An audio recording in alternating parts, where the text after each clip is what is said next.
Hello tout le monde et bienvenue dans un nouveau vlog. Aujourd'hui on est samedi 9 octobre, c'est le grand jour, c'est le jour de ma collecte de protection périodique. Si vous n'avez pas vu, j'en parle dans le dernier vlog. En fait j'organise une collecte de protection périodique pour l'association Règles élémentaires. C'est une association qui lutte contre la précarité menstruelle, donc avec ce genre de collecte et de redistribution. Et c'est une association qui a pour objectif aussi de briser le tabou des règles, donc avec des apéros menstruels et puis voilà, on parlait des règles en fait, parler des menstruations, parler de tout ce qui concerne les menstruations, etc. etc. Et à ce compte-là, je vous avais aussi parlé d'un super podcast qui s'appelle La Menstruelle, que j'ai découvert donc dans le dernier vlog, que je vous conseille d'aller écouter, il est trop cool. Donc voilà, c'est le grand jour. Là il faut que je parte d'ici 1h30, 2h. Ça va être intense, ça va être fun. J'espère qu'il va y avoir du monde, ça m'angoisse vraiment de ouf qu'il y ait personne, que ce soit un gros flop et tout. On verra, je pense que je vous dirai ce soir quand je rentrerai. J'ai voulu vlogger un petit peu au pif, je sais pas pourquoi, mais voilà, c'est pas grave, c'est très bien. Niveau lecture, j'ai commencé Sidération de Richard Powers, dont une libraire a parlé. En fait, il y avait une soirée, c'était dans le dernier vlog en plus que j'y étais, mais j'en avais pas parlé. Il me semble en tout cas, il y avait une soirée où les libraires parlaient de leur coup de cœur de la rentrée littéraire et j'avais décidé d'y aller. Et l'une des libraires a parlé de Sidération de Richard Powers. Et écoutez, pour l'instant, je suis à un tiers du livre et j'aime vraiment beaucoup. En fait, c'est l'histoire d'un papa qui est astrobiologiste. Ça se passe aux États-Unis. Et il a perdu sa femme, elle est décédée. Et du coup, il s'occupe tout seul de son enfant de 9 ans qui est atteint de troubles de l'attention plus Asperger. Je suis jamais sûre de comment on prononce Asperger. Voilà, en tout cas le diagnostic est pas franchement très clair, mais en tout cas c'est un enfant qui a besoin d'attention et à l'école ça se passe pas très bien et du coup le papa il va... Déjà pendant le premier tiers on le voit juste s'occuper de son gosse avec tout ce que ça engendre de difficultés au quotidien, etc. Et puis apparemment là au moment où j'y arrive il va tenter un traitement expérimental pour essayer d'aider son gosse en fait, voilà, parce qu'à l'école ils lui mettent un peu la pression en mode il faut absolument qu'il soit sous traitement et tout. Et la libraire l'a vendu comme un livre qui s'inspire beaucoup des Fleurs pour Algernon. Donc je ne sais pas si vous avez lu des Fleurs pour Algernon. Moi je l'ai lu sur conseil de mon papa et c'était une lecture hyper touchante, mais hyper dure, mais très belle. Et j'ai très envie de le relire en ce moment là. Donc voilà, et en même temps c'est super chouette parce que c'est vraiment très inspiré de SF. Alors moi je lis assez peu de SF et j'ai pas lu les grands classiques de la SF, à part peut-être un ou deux. Mais c'est super cool si vous aimez bien la science-fiction ou quoi, ça peut vraiment vous plaire. Mais ça se place quand même dans un contexte assez contemporain. Voilà, donc c'est super chouette, c'est super bien écrit, c'est très beau, les chapitres sont très courts, c'est vraiment très chouette, j'aime beaucoup et la couverture elle fait super automnale je trouve. Donc voilà, je pose ça ici. Et sur ma liseuse, je vais commencer un livre qui s'appelle Made in Gangnam de, je sais plus le nom de l'auteur, c'est un auteur sud-coréen donc en plus j'ai vraiment du mal à retenir et à prononcer, mais j'essaierai de vous le mettre en barre d'infos. Parce que en fait il s'est passé une succession de choses. Il y a 1 an et quelques j'ai lu un livre qui s'appelait If I Had You Faces ou If I Had You Face, je sais plus si c'était au singulier ou au pluriel, de Francis Cho. Oh punaise, je suis vraiment nulle pour retenir les noms sud-coréens, pourtant c'est pas très compliqué celui-là. Et en fait, donc celui-là il était en anglais, je crois pas qu'il a été traduit. Dites-moi si jamais vous êtes au courant de l'inverse.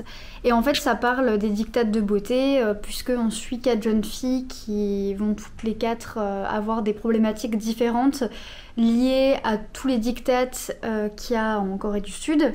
Ça parle notamment pas mal de chirurgie esthétique et d'apparence, etc. Donc c'était vraiment un livre super intéressant.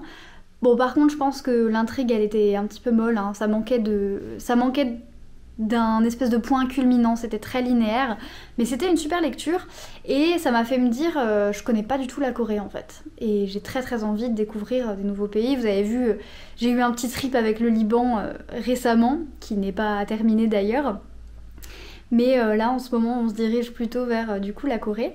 Et il y a pas longtemps, comme je pense 90% de la population, j'ai regardé Squid Game donc avec mon copain. Si vous avez envie de parler de Squid Game en commentaire, tant que vous spoilez pas, mais go en fait, moi je serais ravie. Et puis même en DM si vous avez envie de spoiler, moi j'ai tout vu du coup il n'y a pas de souci. Si je peux juste faire une aparté Squid Game, j'ai vraiment beaucoup aimé. Je pense que le scénario est quand même un peu à retravailler parce qu'il y avait beaucoup de choses très attendues, il n'y avait pas beaucoup de choses surprenantes en soi, mais la série elle est putain d'addictive. Ça c'est un truc de fou, c'est super addictif. Par contre j'ai trouvé que c'était très sexiste, autant dans les propos de certains personnages que dans le scénario en lui-même. Et première chose tout simplement, il y a presque pas de femmes. Franchement il y a 2 femmes. Enfin 2 femmes principales. C'est assez hallucinant. Mais sinon j'ai beaucoup aimé la série, même si effectivement j'ai 2-3 choses à critiquer et à redire dont je serais ravie de discuter si vous en avez envie. Mais voilà. Du coup j'ai vu cette série donc qui est sud-coréenne et je me suis dit ah mais c'est vrai tiens ça fait longtemps que j'ai pas lu de livres sud-coréens et pourtant je m'étais dit que je voulais en lire plus. Parce que en plus j'ai loupé un truc dans la chronologie mais il y a à peu près quelques mois, moins de 6 mois quelque chose comme ça, j'ai lu Kim Jong né en 1982 qui est aussi un livre sud-coréen. Je ne sais plus le nom de la madame, mais je vous en avais parlé dans une vidéo, je crois, parce que j'avais adoré ce livre. Ça avait été un énorme coup de cœur, c'est un livre que j'ai trouvé méga féministe, et apparemment il a eu un retentissement en Corée du Sud, mais incroyable. Il y a plein de femmes qui se sont décidées à quitter leur mari ou quitter leur conjoint après parce qu'elles se sont rendues compte de plein de situations qui étaient injustes. Vraiment, mais c'était une pépite, quoi. C'était une pépite. Et du coup, je me suis dit, ok, j'ai envie de lire plus de livres sud-coréens, mais j'avais pas trop lancé de recherche à ce moment-là. Et donc là, je me suis dit, allez, pour de bon, tu recherches. Et donc j'ai trouvé pas mal de livres qui ont l'air plutôt sympas. Et donc là, j'ai trouvé Made in Gangnam, qui a l'air plutôt cool. Donc en fait, le plot, ça se passe dans le quartier de Gangnam, qui est un quartier très chic, très huppé, où il y a tous les gens qui travaillent dans les affaires et tout. Et donc le jour, c'est cette espèce d'effervescence business. Et la nuit, tous ces gens qui travaillent dans ces quartiers chics se retrouvent dans des espèces de clubs ou d'hôtels privés pour s'adonner à des vices type drogue, alcool et sexe. Et souvent sexe avec des femmes, soit des escortes, soit des prostituées, soit voilà Voilà, je pense que j'ai fait le tour en disant escorte ou prostituée en fin de compte. Et c'est pas très légal la plupart de ce qu'ils font, mais ils sont protégés par des avocats, des machins, puis comme ils sont riches et tout ça, il leur arrive pas grand chose. Et donc le livre a été écrit par un monsieur qui est pasteur et qui a travaillé dans un de ces clubs en tant que chauffeur-livreur. Il s'est infiltré dans un de ces clubs pour pouvoir en parler. Et du coup, il en parle. Ça a l'air super intéressant, j'ai pas encore lu une seule page, mais du coup, ça a l'air super cool. Parce que moi... je suis très intéressée par la Corée, mais surtout par un petit peu tous les vices et tout, pas du tout pour le côté méga culturel que tout le monde adore. Moi j'ai envie de pointer du doigt tous les trucs qui vont pas, comme une vilaine. Mais cela dit, depuis hier je me suis mis à écouter de la K-pop. Hein. Moi je suis à fond, hein. Je suis en mode Corée là. Hein. Donc voilà. Et du coup j'ai trouvé une flopée d'autres livres qui ont l'air sympas que j'ai mis dans ma liste et que j'ai envie de lire aussi dans les prochains jours. Je suis encore une fois en bonne compagnie avec un petit chat. Oh là là, il s'étire. Hello tout le monde, je vous retrouve, on est lundi 11 octobre. Donc la collecte s'est très bien passée. Il y avait du monde, c'était cool. Il y a des gens qui ont été réceptifs, d'autres pas du tout, et qui m'ont fait perdre foi en l'humanité et qui m'ont donné littéralement envie de pleurer parfois parce que, en fait, j'alpaguais les gens pour leur dire voilà, je fais une collecte pour lutter contre la précarité menstruelle, tout.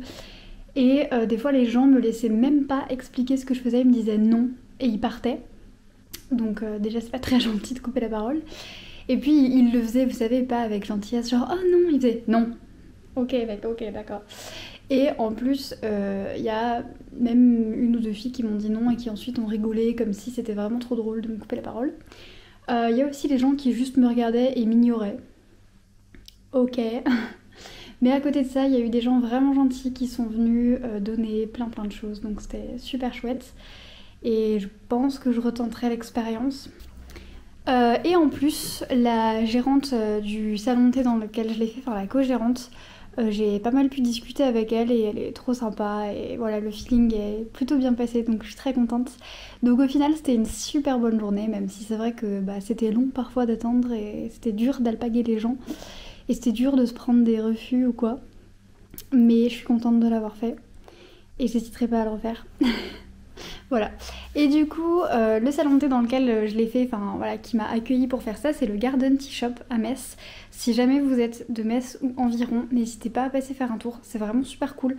Je crois que je l'ai déjà dit dans le vlog d'avant, je sais plus, mais c'est vraiment trop cool comme endroit, c'est hyper cocooning, c'est hyper relaxant, c'est une petite bulle hors du temps, et puis vraiment, enfin... Ils sont super choux, ils sont à l'écoute, ils proposent plein de produits hyper cool, il y a du vegan, il y a du sans gluten, voilà. Il y en a pour tous les goûts.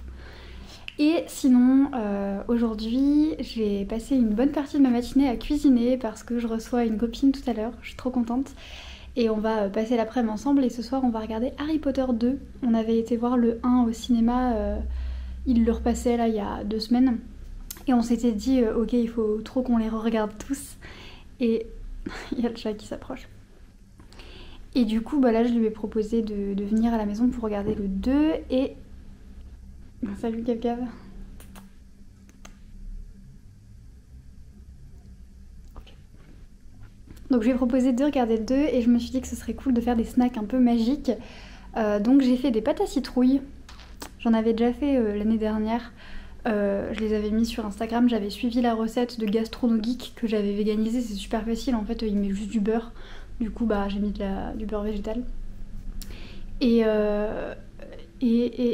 puis à un moment donné il faut mettre un jaune d'œuf pour dorer les trucs, j'ai mis du sirop d'agave et puis ça fonctionne très très bien. Donc voilà, et là j'ai fait une autre recette mais grosso modo c'est exactement la même chose. Je suis pas mécontente du résultat, maintenant on va voir le goût que ça a, mais la tronche que ça a, je suis contente. Je peux pas vous montrer parce que je les ai déjà mis dans des jolies petites boîtes et tout, j'ai un peu la flemme de tout enlever, mais voilà. J'ai fait des cookies aussi, mais honnêtement ils sont moches comme tout, donc je suis un petit peu dégoûtée. Et j'ai fait une tourte aux légumes. D'habitude je fais souvent une quiche, vous savez, poireaux-carottes, je pense que je l'ai déjà mise 1 ou 2 fois sur Instagram. Et là je me suis dit je vais la faire en version tourte, ça fait un peu plus magique les tourtes que les quiches je trouve, c'est mon copain qui m'a suggéré le petit tips on va dire. Et je suis pas mécontente du résultat encore une fois, donc voilà, ce sera pour notre repas de ce soir avec Camille. Et elle va nous ramener des petites chips. Et puis niveau boisson, moi j'ai rien prévu, mais j'ai du thé en veux-tu en voilà, j'ai du lait, j'ai de quoi faire des chocolats chauds, des chai latte, des machins et tout, et voilà. On verra bien à ce moment-là. Et niveau lecture, j'ai hyper bien avancé dans Sidération de Richard Powers. D'ailleurs, je l'ai presque terminé. Honnêtement, je pense que je le terminerai pas ce soir parce que je vais regarder Harry Potter, mais je pense que je le terminerai demain. Donc je suis très contente. Il est super cool. Il a pris une tournure à laquelle je m'attendais vraiment pas, mais c'est super chouette. Et voilà, je veux pas en dire plus que ce que j'ai dit dans les précédents plans parce que plus je vais spoiler. Mais c'est super chouette. Il y a tout un aspect écologie, véganisme et tout. Je m'y attendais pas du tout et c'est trop cool. Je suis super contente de lire ça dans un bouquin. Ça fait trop plaisir. C'est trop génial. Donc voilà, je suis très contente. C'est vraiment une très très bonne découverte. Super conseil. Et j'ai commencé sur ma liseuse, comme je vous avais dit, Made in Gangnam de... je sais plus qui, j'ai toujours pas retrouvé le nom du gars. C'est sympa, mais bon, pour l'instant j'ai un peu du mal à rentrer dedans. Et pour l'instant c'est surtout une affaire policière et c'est pas particulièrement différent de ce que je pourrais lire dans un bouquin américain, quoi. Hello tout le monde, aujourd'hui on est jeudi 14 octobre je crois. J'ai été coupée dans le dernier plan parce que la caméra avait plus de batterie et j'ai eu la flemme de la charger pendant genre 2 jours. Mais du coup, petit update, j'ai abandonné Made in Gangnam, franchement ça me saoulait de ouf. Parce que comme je le disais dans le plan précédent, mais je sais plus trop où j'ai été coupée, Je voulais lire quelque chose voilà, qui représente la Corée du Sud et j'avais l'impression de lire n'importe quel thriller américain, sauf que les noms des personnages principaux avaient des consonances asiatiques.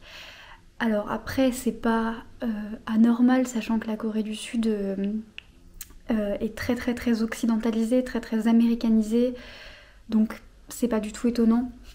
Mais c'est vrai que j'ai déjà lu des livres coréens où on sentait quand même un petit peu plus que ça se passait en Corée. Là j'étais très déçue et en plus je savais pas que ce serait un thriller. J'étais aussi déçue parce que j'aime pas trop les thrillers et tout.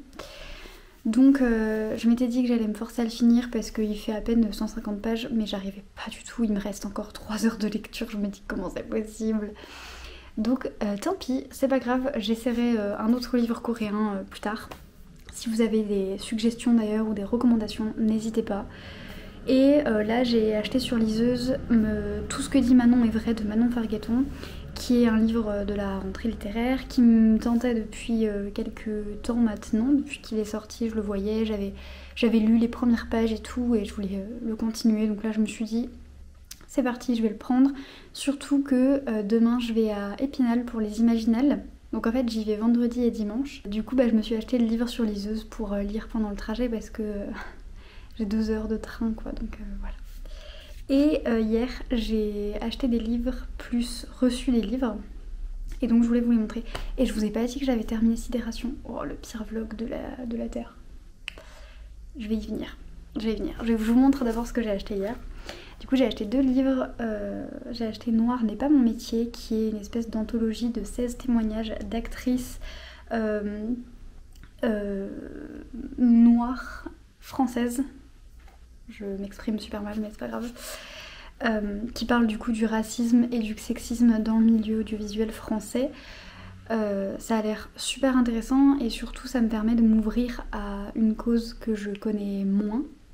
Parce que je suis pas touchée par le racisme. J'ai envie ces derniers temps de découvrir aussi des essais sur des choses qui me touchent pas forcément pour vraiment m'ouvrir à plein d'autres choses et découvrir voilà, sans cesse des points de vue d'autres personnes parce que je trouve que c'est important. Si on reste totalement focalisé sur nos points de vue à nous, on n'avance pas. Salut Gav Gav. Et j'ai acheté aussi Le cul mis à nu de je sais plus qui. Ça parle de sexualité mais de manière hyper décomplexée et ça casse les clichés et tout, enfin trop intéressant.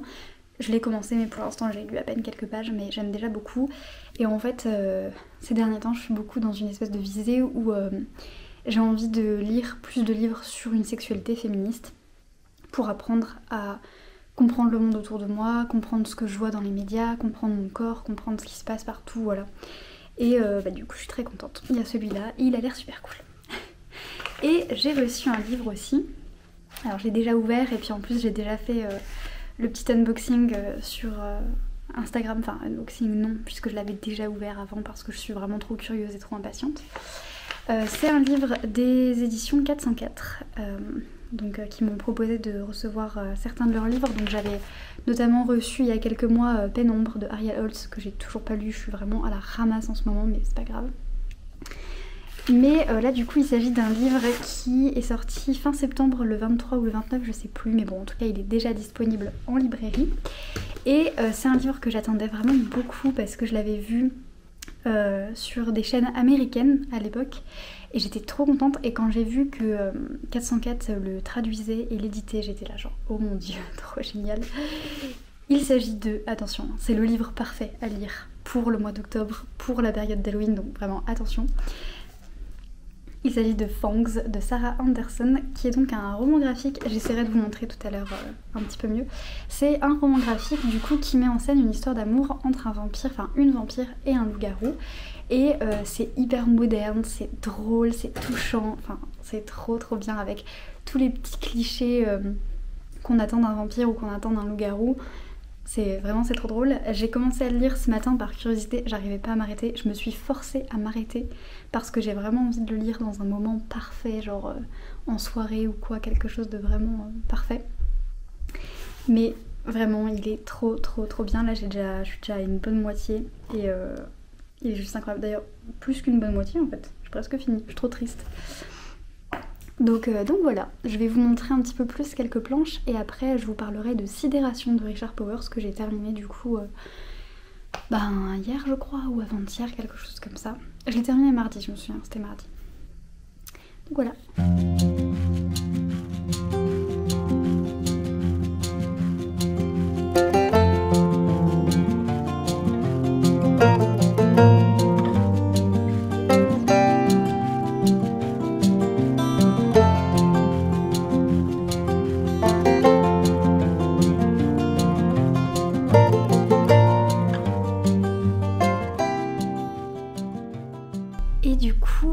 Demain je vais aux Imaginales et j'y vais aussi dimanche. Je pense que je vais vlogger et vu que j'y vais 2 jours, et en fin de compte je pense que je vais faire un vlog à part et que je vais pas mettre les Imaginales dans ce vlog-ci. Mais ça implique de terminer ce vlog-ci aujourd'hui. Donc je vais essayer de vous mettre des passages un peu sympas parce que là au final j'ai l'impression que j'ai fait que parler. Tout le temps. Mais bon, c'est pas grave. Donc ce que je pense que je vais faire, c'est qu'aujourd'hui je vais vous parler donc de Sidération que je suis en train de... Enfin que j'ai terminé. Et ensuite je vais essayer de vous mettre des passages un peu plus chill de ma journée pour parler de Sidération de Richard Powers. Ce livre était un coup de cœur incroyable. Donc je vous avais raconté le plot, donc je reviens pas dessus. Mais du coup c'est un livre déjà hyper touchant parce que c'est un papa qui élève seul son fils qui en plus a des troubles du spectre autistique, donc c'est très touchant et difficile de voir que la société elle s'adapte pas très bien aux personnes qui ont des troubles. Et quand je dis pas très bien, c'est un gros euphémisme. Et c'est très touchant parce que du coup le monsieur a perdu sa femme et en fait la femme elle est tout le temps là mais de manière un petit peu latente, elle est là comme un fantôme, mais constamment. Et au final, c'est presque le 3e personnage principal de l'histoire. Donc c'est vraiment hyper touchant. Le développement des personnages et la manière dont ils grandissent dans l'histoire, elle est super belle. Il y a plein de questionnements qui sont hyper intéressants, d'abord sur la science, sur l'astronomie, etc., sur la vie, sur les relations humaines, mais aussi beaucoup sur la question des animaux et de l'écologie. Et ça m'a beaucoup plu, beaucoup touchée. En fait, le petit garçon, il est très ouvert à ces questions-là. Et sa mère, avant lui, l'était aussi. Et je suis vraiment étonnée de voir des personnages principaux qui sont véganes, qui sont écolos. Ça m'a trop fait plaisir, J'en parlais pas vraiment, dans ma vidéo sur ces choses que je ne veux plus voir dans les livres, je vous la remettrai juste ici. Souvent dans les livres on voit plutôt l'inverse, c'est-à-dire des auteurs qui, via un personnage, vont se moquer de certaines convictions écologiques ou alimentaires, type végétarisme, véganisme. Et là j'étais tellement heureuse de voir ça, c'était trop bien. Donc super cool. Et du coup, il y a plein de questionnements comme ça. Le livre en plus a été écrit, je pense, fin 2019, début 2020, peut-être entièrement en 2020. Mais il y a beaucoup de choses qui font écho au monde qu'on a connu l'année dernière. Voilà, des crises écologiques, des crises politiques, des crises sanitaires. Mais c'est pas exactement... Enfin, tous les événements sont un petit peu modifiés, etc. Mais on arrive quand même à se rendre compte que le président dont il parle, c'est Trump. À un moment donné, il y a un personnage, on sait que c'est Greta Thunberg. Voilà, il y a plein d'événements qui nous font penser à ce qu'on est en train de vivre. Mais il y a aussi des moments où il exagère. Il va un petit peu dans l'extrême, mais un tout petit peu. C'est-à-dire que ça pourrait arriver demain, que ça pourrait être déjà en train d'arriver dans certains pays. Mais que pour l'instant c'est peut-être pas encore ce qui se passe, enfin c'est très subtil, j'ai trouvé, et ça lui permet à l'auteur de critiquer les crises politiques et sociales qu'il y a en ce moment. Donc lui il parle des États-Unis, mais en vrai en France on est pas mal servi aussi niveau crise politique et sociale. Donc c'était super cool comme lecture. Et puis j'ai terminé le bouquin mais j'étais en pleurs, vraiment, j'ai dû m'arrêter pour pleurer dans mon coude. C'était tellement touchant et bouleversant, enfin c'est un livre vraiment, mais je n'en sors pas du tout un thème. Et puis l'écriture est très belle, je vous le conseille à 300%, il est vraiment génial. Et en plus d'être engagé, mais genre vraiment super engagé, que ce soit socialement, écologiquement, etc. Vraiment génial. En plus d'être engagé et tout, je sais pas, la modernité de l'histoire, la poésie dans les mots, enfin, il est génial, il est génial.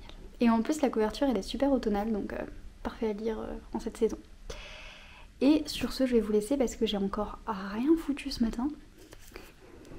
Hello tout le monde, je vous retrouve un petit peu plus tard parce que j'ai reçu Love and Olives de Jenna Evans Welch, publié chez Larousse. Ils avaient déjà sorti du coup 2 autres livres de cette autrice, Love and Gelato et Love and...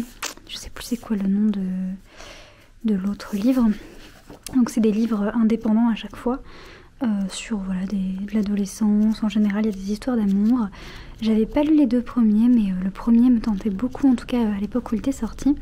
Et donc là, quand on me l'a proposé celui-là, j'ai dit oui, histoire de découvrir un petit peu. Et en plus, si je dis pas de bêtises, ça se passe pendant une grande majorité du livre en Grèce, voilà, comme le suggère un petit peu le dessin. Et j'aime beaucoup la Grèce, donc voilà, j'ai très hâte de le lire. Il est déjà sorti, il est sorti fin septembre, donc vous pouvez d'ores et déjà aller vous le procurer. Et puis voilà, donc moi je retourne à ma lecture